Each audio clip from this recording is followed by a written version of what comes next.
انصر اخاک ظالما او مظلوما۔ تمام قسم کی تعریفات مالک العلام ذوالجلال والاکرام وحدہ لا شریک، مالک کائنات اور خالق ارض و سما کے لیے لاکھوں کروڑوں درود و سلام اس ہستی اقدس و مقدس کے اوپر جن کا نام نامی اسم گرامی جناب محمد الرسول اللہ صلی اللہ علیہ وآلہ وسلم ہے۔ سامعین محترم، امت مسلمہ کو جن حالات کا سامنا ہے اس سے آپ بخوبی آگاہ ہیں، اور اس کے ساتھ ساتھ جس معاشرہ میں ہم بستے ہیں اس کی حالت زار بھی آپ کے سامنے ہے۔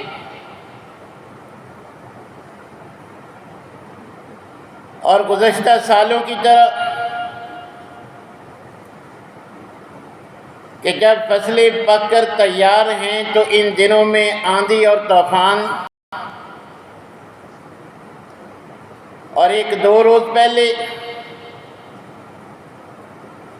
اسلام آباد کی صورتحال آپ کی نظروں سے گزری کہ صبح اٹھنے کے وقت زلزلے کے ذریعے ان کو جھنجھوڑا گیا، اور اسی شام برف باری کی صورت میں قیامت صغریٰ کی علامت بن کر ان کے سامنے آئی۔ اور آج اور کل کے لیے ہمارے علاقے کے بارے میں بھی اہل فن اور محکمانہ الرٹ جاری ہے کہ شدید طوفان اور ژالہ باری کا سامنا کرنا پڑ سکتا ہے۔ اس کا امکان ہمارے علاقے میں بھی جو ہے وہ ظاہر کیا گیا۔ تو یہ سارے حالات تقاضا کرتے ہیں کہ ہماری جو روش ہے، جو ہمارا طرز عمل ہے، یہ درست نہیں ہے۔ بحیثیت امت، بحیثیت قوم، بحیثیت ہر مسلمان کا ایک فرد ہونے کے ناطے ہمیں اپنی اصلاح کی ضرورت ہے۔ ان حالات کو دیکھ کر جب کتاب و سنت کا مطالعہ کیا جائے تو ہمیں یہ بات معلوم ہوتی ہے کہ ہمیں اللہ کے ساتھ اپنا تعلق مضبوط کرنا ہوگا، ورنہ یہ زمینی آسمانی آفات یکے بعد دیگرے ہمیں اپنی لپیٹ میں لیتے رہیں گے۔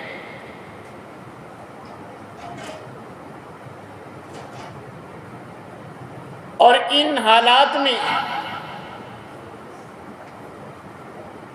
ہر شعبہ کے ذمہ جو ذمہ داری عائد ہوتی ہے، ہم اس کی ادائیگی میں بھی حد درجے کی سستی کرتے نظر آتے ہیں۔ جو ہمارا انداز ہونا چاہیے بحیثیت قوم ویسا نہیں، جو بحیثیت مسلمان ہم میں سے ہر انسان کا طرز عمل ہونا چاہیے ہمارا ویسا نہیں۔ حالانکہ نبی کریم علیہ الصلوۃ والسلام جن کا ہم سب نے کلمہ پڑھا ہے، جن کا ایک ایک لمحہ ہم سب کے لیے اسوہ حسنہ ہے، وہ معمولی سی اگر فضا میں موسم کی خرابی نظر آتی اس قدر پریشان ہو جاتے۔ ام المومنین فرماتی ہیں کہ ایسی کیفیت دیکھ کر میں نے سوال کیا کہ اللہ کے رسول کون سی ایسی پریشانی آپ کو لاحق ہے کہ آپ چین سے بیٹھ نہیں رہے، بے چینی کے عالم میں ادھر ادھر چل پھر رہے ہیں۔ آپ کا انداز، آپ کی طبیعت کے اظہار کو دیکھ کر بے چینی نمایاں نظر آتی ہے۔ اس کا سبب کیا ہے؟ نبی کریم علیہ الصلوۃ والسلام فرماتے ہیں کہ آسمان پہ دیکھ رہی ہو، موسم کی خرابی کے اثرات نمایاں ہیں، مجھے یہ خدشہ لاحق ہے کہ کہیں اللہ تبارک و تعالی ہم سے، ہماری بدعمالیوں سے ناراض ہو کے اسی کے ساتھ ہمیں ملیا میٹ نہ کر دے۔ ہمارے اعمال کی صورتحال ایسی ہے کہ قرآن میں جن قوموں کے جن مظالم پہ، جن گناہوں پہ اللہ نے ان پہ عذاب مسلط کیے، وہ سارے کے سارے گناہ آج ہمارے معاشرے میں موجود ہیں، اور مشکل سے مشکل حالات کے باوجود کہ کرونا جیسی بیماریوں کا سامنا کرنے، طوفان، سیلاب، زلزلے، ان سب کا سامنا کرنے کے باوجود جو بھی جس کی گناہ کی عادت بن چکی ہے وہ اس کو چھوڑنے کے لیے تیار نہیں۔ زانی زنا چھوڑنے کے لیے تیار نہیں، شرابی شراب چھوڑنے کے لیے تیار نہیں، جو بھی جس لت میں پڑا ہوا ہے وہ جو کام چھوڑنے کے لیے تیار نہیں، حالانکہ وہ جانتا ہے کہ غلط ہے اور حرام ہے۔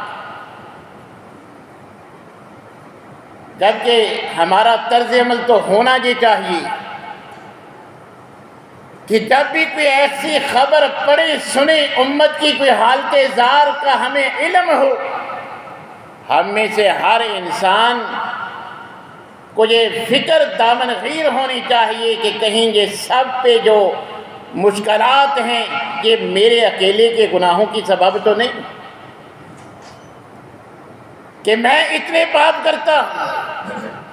میں ایسے میرے اندر یہ برائیاں، کہیں اس سب کا ذمہ دار میں تو نہیں۔ یہی صحابہ کا طرز عمل تھا کہ وہ معمولی سی غلطی کو، معمولی سی بھول کو بھی پہاڑ کی مانند گناہ سمجھتے تھے۔ آج میں اور آپ ہیں، پہاڑ جیسے گناہ سمجھ کے ہم سمجھتے ہیں شاید ناک پہ مکھی بیٹھی تھی، اشارہ کیا اڑ گئی، اور ایک شیطان نے ہمیں دلیل دے دی کہ سبھی کرتے ہیں، میں نے کوئی اکیلا کیا، وہ بھی تو کرتا ہے، اس نے بھی تو کیا ہے۔ یہ ہمارے دلائل ہیں اپنے آپ کو جو ہے وہ بار بار اسی غلطی پہ آمادہ کرنے کے لیے۔ تو یاد رکھیے اللہ تبارک و تعالی ہمیں جھنجھوڑ رہا ہے کہ شاید ابھی تمہارے علاقے میں تو ایسا نہیں ہوا، الرٹ جاری ہے، مگر ان کی حالت زار دیکھ لو، کروڑوں کا نقصان چند سیکنڈ میں انہوں نے برداشت کیا۔ تم سنبھل جاؤ، پلٹ آؤ، لوٹ آؤ، توبہ استغفار کر لو۔ میرے اللہ کا وعدہ ہے کہ وَمَا كَانَ اللَّهُ مُعَذِّبَهُمْ وَهُمْ يَسْتَغْفِرُونَ، کہ اگر تم استغفار کرتے رہو، مجھ سے معافی مانگتے رہو، میرے ساتھ تعلق جوڑ لو، تو میں تمہیں عذاب نہیں دوں گا، تم پہ زمینی آسمانی آفات اور اس طرح کے مصائب سے تمہیں دوچار نہیں کروں گا۔ یہ ساری آزمائشیں تو تمہیں راہ راست پہ لانے کے لیے۔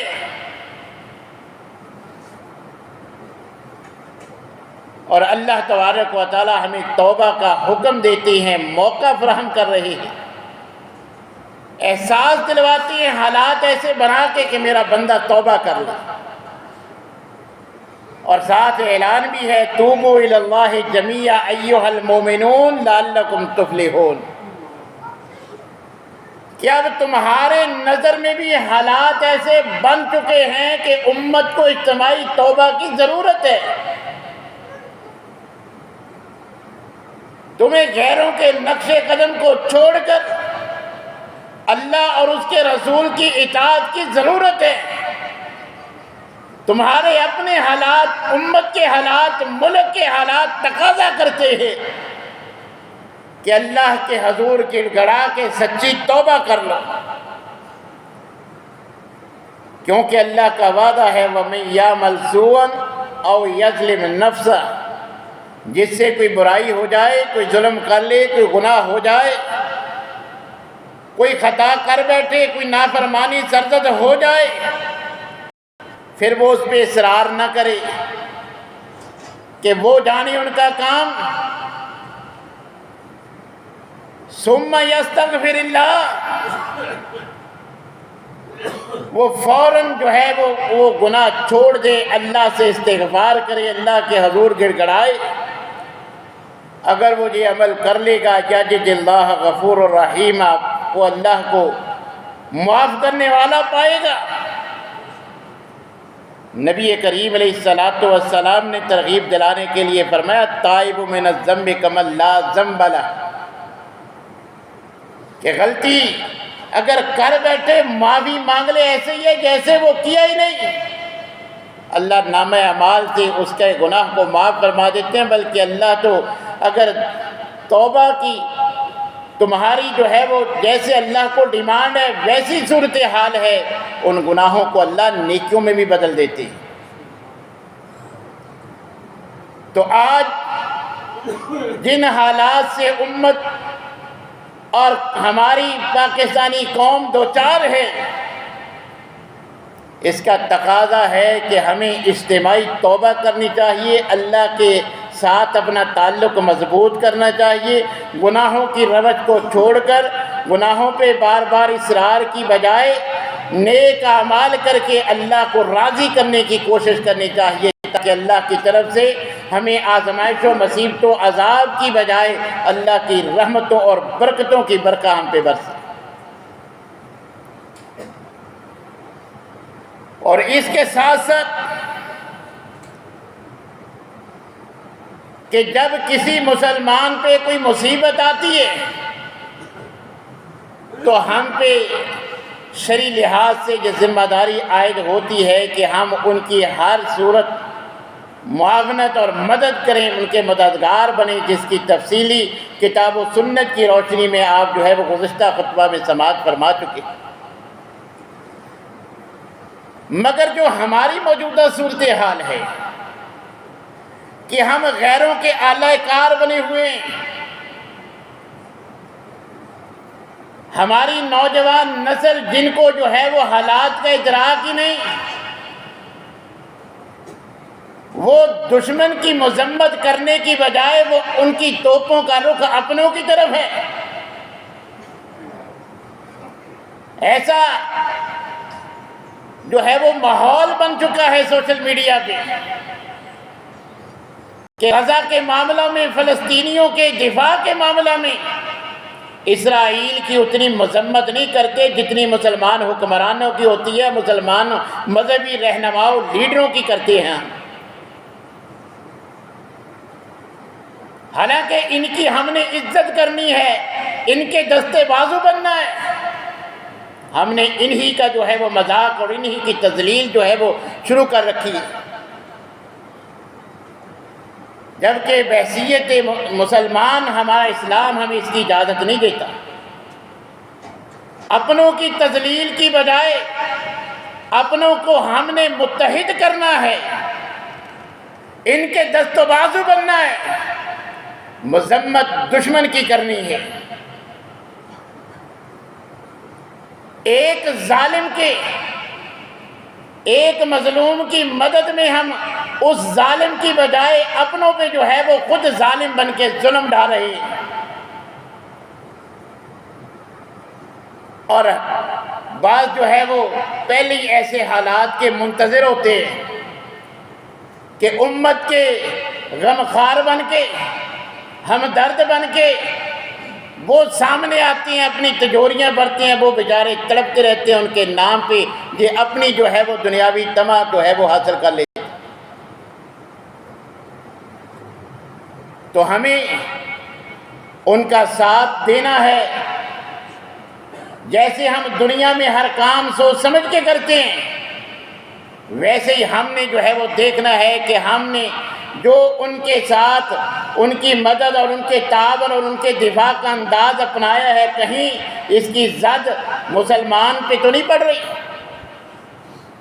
اگر ہم نے مسلمان حکمرانوں کو قویت نہیں دینی، کم از کم ان کو ذلیل اور رسوا تو نہ کریں۔ ہر مسلمان اپنی حیثیت کے مطابق جو کچھ اس سے بن پڑتا ہے وہ کرنے کی کوشش کرتا ہے۔ آپ کے ذمہ یہ کام ہے، آپ ظالم مت کریں، مسلمانوں کا دفاع کریں، ان کی عزت کریں، ادب اور احترام کریں۔ اور بالخصوص علماء کرام، کسی مسلک سے ان کا تعلق ہے جس کے بارے میں آپ کو صرف زوم بھی حقیقت میں نہ بھی آپ کو علم ہو کہ اس کے پاس کتاب و سنت کا علم ہے، تو آپ کا دین آپ سے تقاضا کرتا ہے کہ کتاب و سنت کا عالم اور عابد برابر نہیں ہو سکتے۔ تمہارا ساری رات مصلی پہ کھڑے ہو کے عبادت کرنا،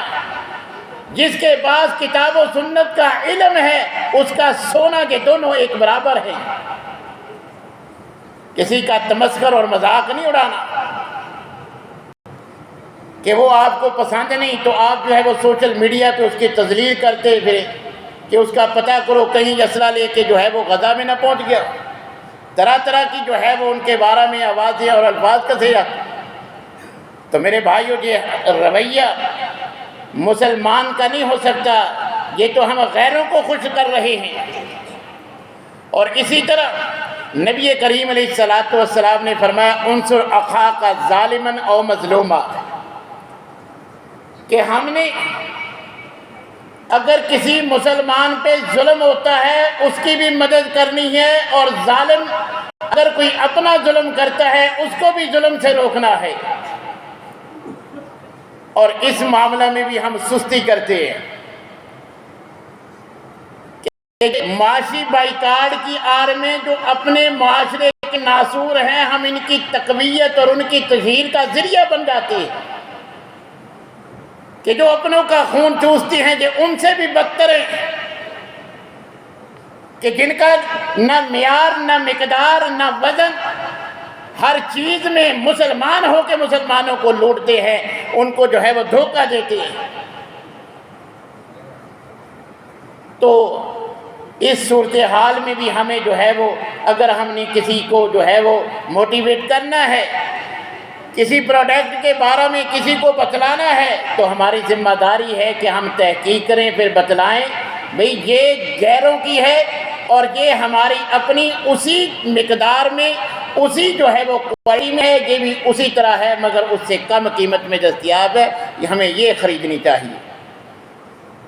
یہ نہیں کہ جو 2 نمبر مال ہے ہم کہتے ہیں کہ یہ پاکستان ہے، یہ پاکستانی ہے، یہ اس کی جو وہ تو خود بنا کے جو ہے وہ ہمیں مواد فراہم کرتی ہیں، ہم ان کی جو ہے وہ تشہیر اور ان کے اللہ کار بن جاتے ہیں۔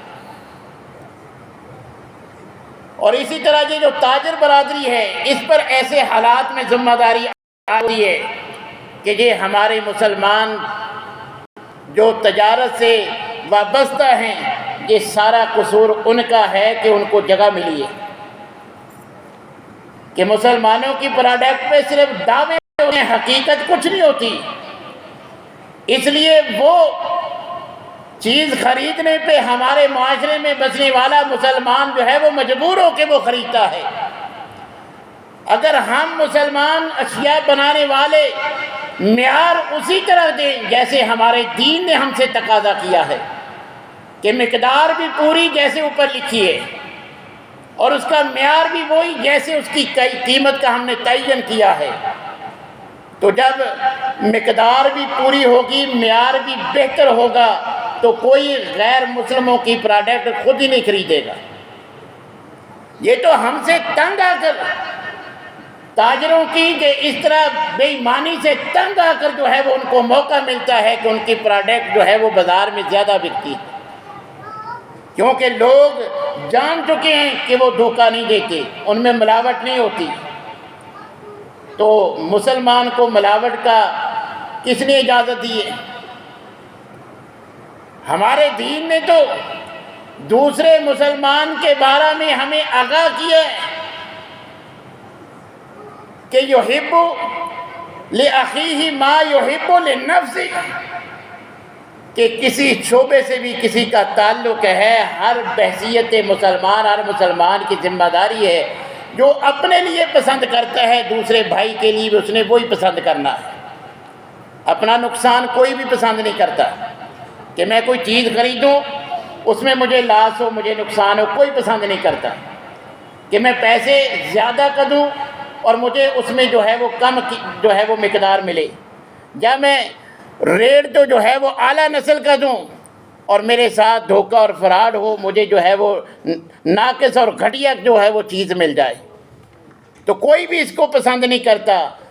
تو بحیثیت مسلمان نبی کریم علیہ السلام نے فرمایا مومن کی علامت یہ ہے کہ جو تم اپنے لیے پسند کرتے ہو وہی دوسرے بھائی کے لیے پسند کرو۔ اپنا نقصان پسند نہیں تو دوسرے کا نقصان کیوں کرتے ہو؟ تو ہمارا دین ہر شعبہ ہے، کیونکہ ہم جس دین کے پیروکار ہیں وہ مکمل ضابطہ حیات ہے۔ تاجروں کو تجارت کیسے کرنی ہے وہ سارے اصول بتلاتا ہے، اور یہ تو عام سے مسلمان کو بھی پتہ ہے کہ نبی کریم علیہ السلام نے واضح اعلان فرما دیا من غش فلیس منا، جس نے دھوکہ دیا، خواہ دیکھنے میں داڑھی ہے، وہ حاجی نمازی ہے، وہ عالم ہے، وہ قاری ہے، چاہے اس کی ظاہری وضاحت کیسی ہے، من غش فلیس منا، نبی کریم علیہ السلام نے فرمایا جس نے دھوکہ دیا کہ ایک جو ہے وہ چیز اس نے دوسرے کو بیچی